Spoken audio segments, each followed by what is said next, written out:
L'incertitude s'intensifie dans les compagnies aériennes domestiques. Alors qu'Air Moana cherche des fonds pour continuer son activité, Air Tahiti connaît elle aussi de fortes turbulences. La compagnie historique continue néanmoins d'investir avec récemment l'affrètement d'un ATR à Air Calédonie, de quoi maintenir sa capacité de vol. Le reportage de Thomas Chabrol. Un avion supplémentaire pour compléter la flotte jusqu'en août 2025. Air Tahiti a béni l'ATR 72 affrété à Air Calédonie. Avec cette location, la compagnie renforce ses capacités d'exploitation. La flotte compte désormais 12 appareils et même 13 en décembre, puisqu'un ATR 9 sera réceptionné. C'est l'aboutissement d'un projet de 4-5 mois de réflexion, de négociation.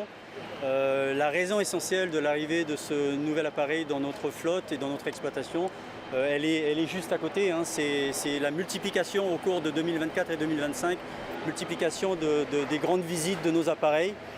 Si la compagnie maintient le cap avec un programme d'investissement de 16 milliards pour l'achat d'appareils neufs et d'équipements pour les pistes, son directeur ne cache pas son inquiétude sur l'état du marché domestique. Alors qu'Air Moana traverse de grosses turbulences après 1 an et demi d'activité, le marché est-il dimensionné pour plusieurs opérateurs? Air Tahiti, compagnie leader, accumule elle aussi des pertes financières.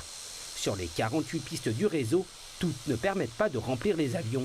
Je rappelle que la perte de 2023 d'Air Tahiti, ça a été 2,3 milliards. La perte courante de 2024 sera de nouveau de l'ordre de 2 milliards.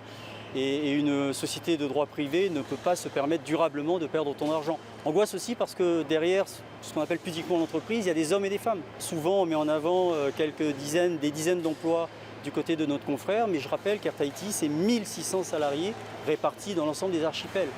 Sur un micro-marché dont la taille est aussi vaste que l'Europe, les compagnies font face à de fortes contraintes opérationnelles. Avec la concurrence, les prix ont forcément été revus à la baisse. Dans ce contexte, Air Tahiti a vu ses coefficients de remplissage s'effondrer sur certaines destinations, des taux qui restent également bas chez Air Moana.